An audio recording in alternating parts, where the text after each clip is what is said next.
New Jersey Governor Chris Christie continues punching at Donald Trump, politically of course.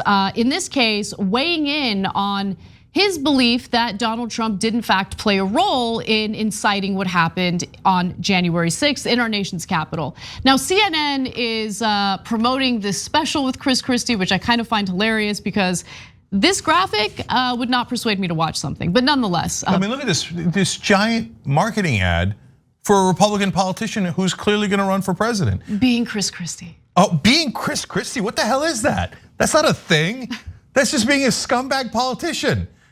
Imagine if they did being Cenk Uygur for an hour on CNN. Everybody would say that's crazy, he's a progressive. Why would you just advertise him? They're like, a corporate Republican politician? They're like, obviously you advertise it for a whole hour.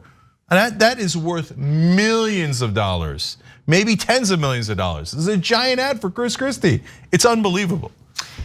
So let's get to some clips. He's speaking to Dana Bash, and they're talking about the January 6th riots, and he's asked to clarify, hey, do you think that Trump was responsible for what happened? Let's watch. Was President Trump responsible for the insurrection on the Capitol? I don't think the speech he gave that day caused what happened. I think everything that he was saying from election night forward incited people to that level of anger. I mean, that makes it worse. That's worse than one speech. Well, that's my point. My point is that I think people minimize what happened on the 6th by pointing to the speech that he gave on the ellipse on the 6th. It sounds to me like you're saying he was responsible for it. What I'm saying is that you can never be wholly responsible for the conduct of other people. And each one of those individual people are responsible for what they did. But would they have done that if they had not heard from their candidate, the president, that it was a bunch of, that it was rigged? I don't think they would have gone there if they thought the election had been fair. Listen, I don't necessarily have a problem with what he's saying there, but I do have a problem with the order of events because it's easy to sit there and speak to a CNN reporter or anchor about what you believe Trump did wrong and how you want to call him out. How about calling him out as the election lies were taking place prior to the election?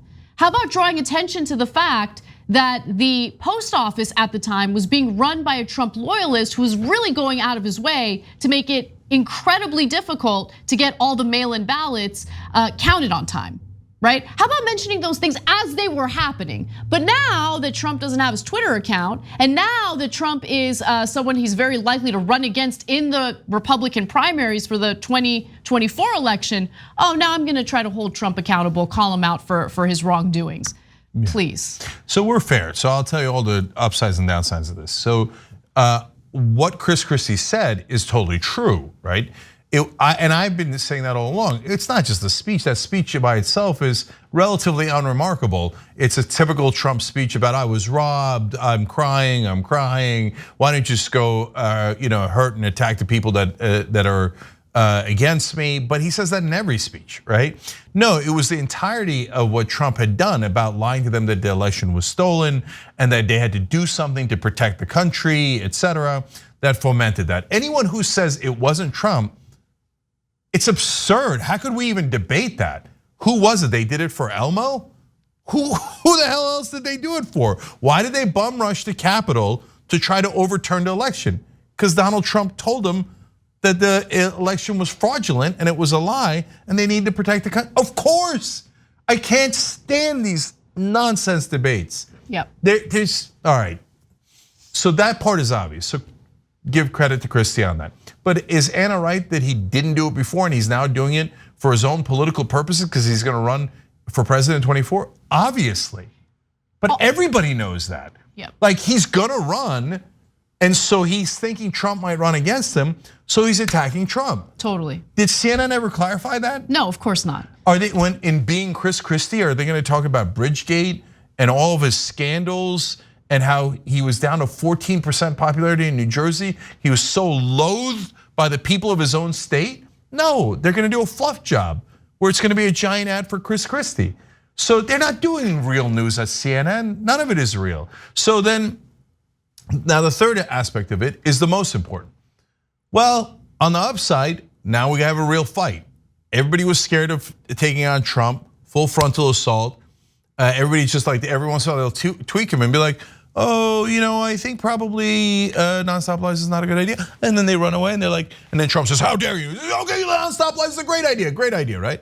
No, here's Christie saying, no, I'm gonna take him on.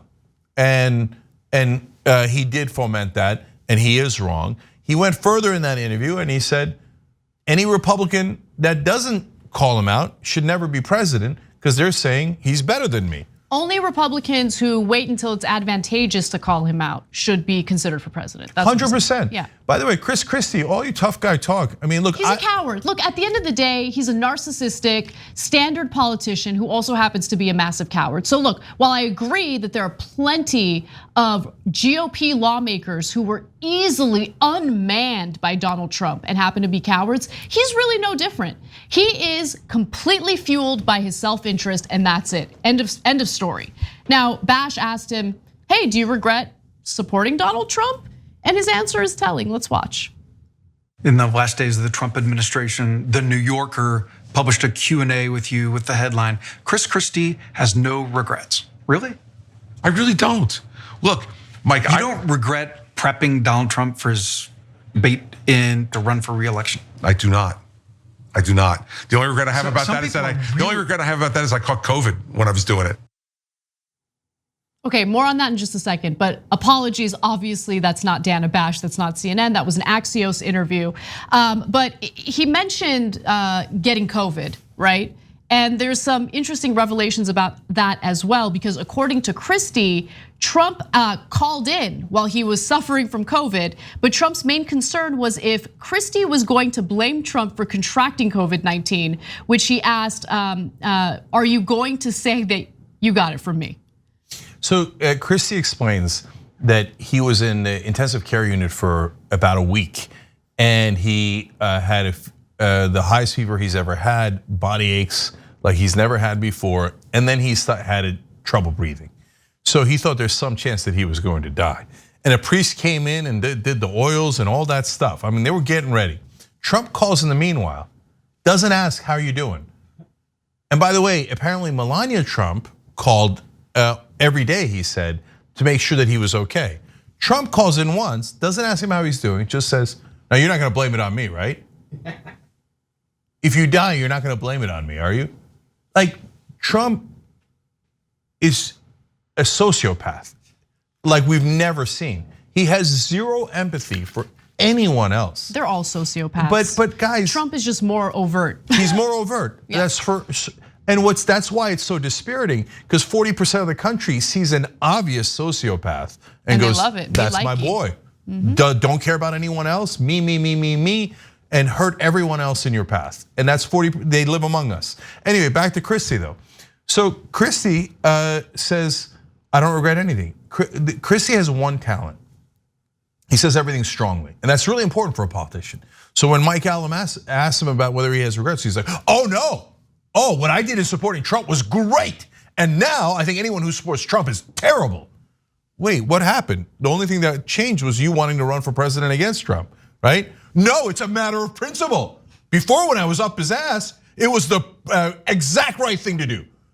Remember all those humiliating press conferences in 2016 when Trump was running? Christie bowed out and then thought he was gonna be vice president. So like a dog, he followed Trump around everywhere, and in every camera shot, you'd see Trump, and then you'd see Chris Christie in the background.